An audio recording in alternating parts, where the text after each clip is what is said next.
the fabric company, the upholsterer, the seamstress, I mean, it's about working with that network of people that you've developed over, the course of 25, 30 years. And I've been in New York as a designer working for 30 years. Started when I was 18. My first clients were Gucci and Fendi at 18.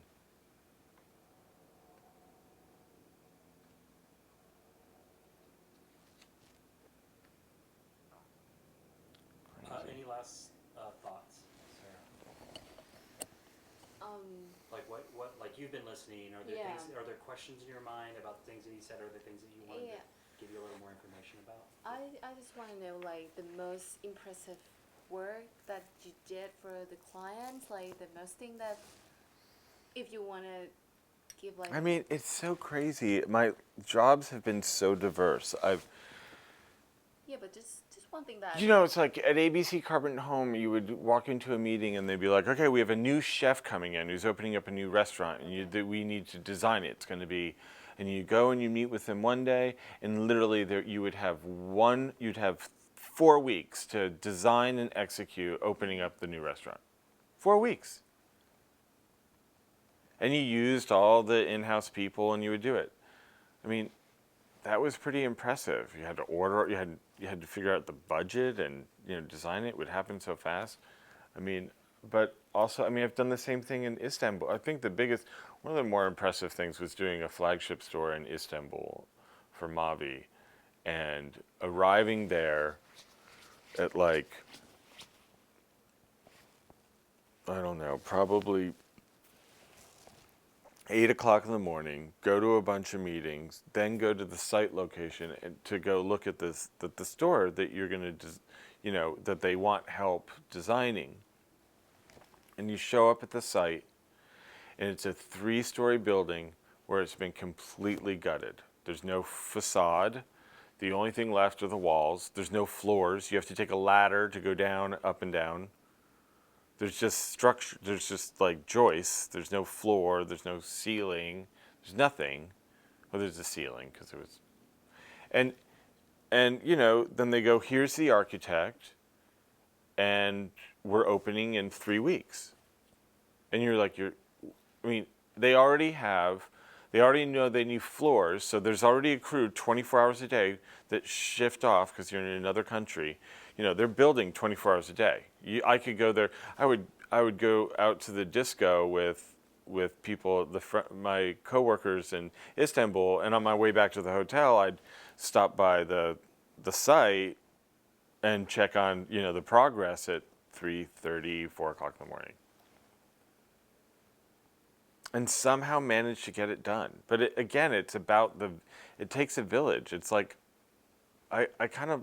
And it's a lot of influences. I think it's important to listen to other people's ideas. It's not always about other people come up with great solutions to problems.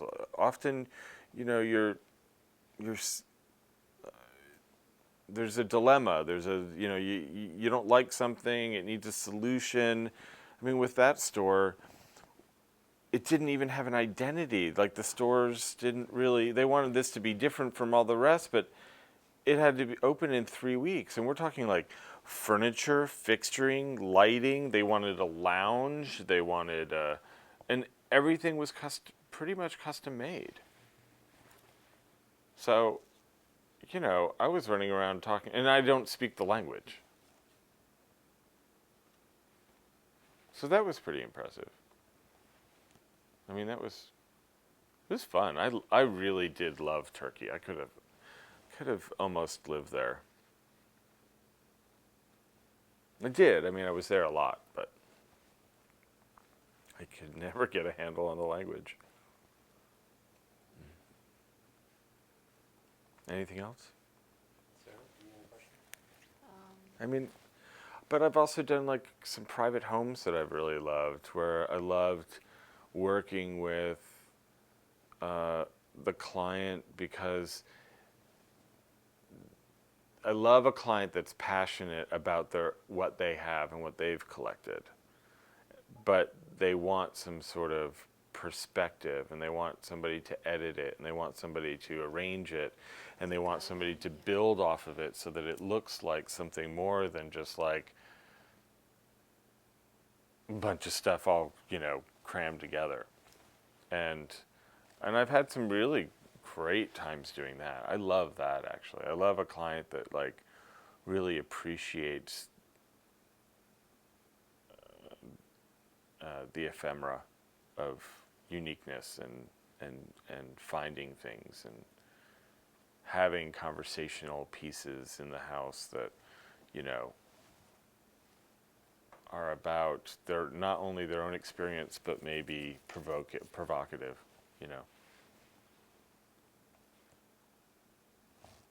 Is that it? I guess that's it. Anything else that's important to you, Dean, that you want to say? I'm kind of exhausted. I don't know what I have said at this point.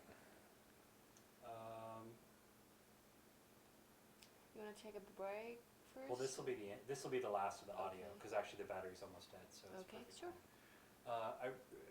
Maybe because I want to make sure that I have this, and that I don't have any distortion. Yeah, and I don't really want to. Yeah. I love what you said about being a 3D poet. Yeah. I love that. Yeah. God, isn't Me that great? too. So beautiful. Can you pose that to him in a question, Sarah? And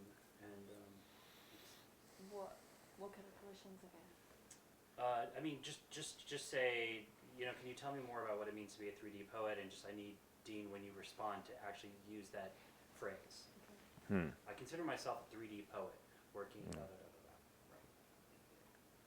Okay, so yeah, can you tell me a little bit of 3D poet that you said earlier? I consider myself a three-dimensional poet. It's about the dialogue between one object and another, and then the experience of becoming another object within that environment.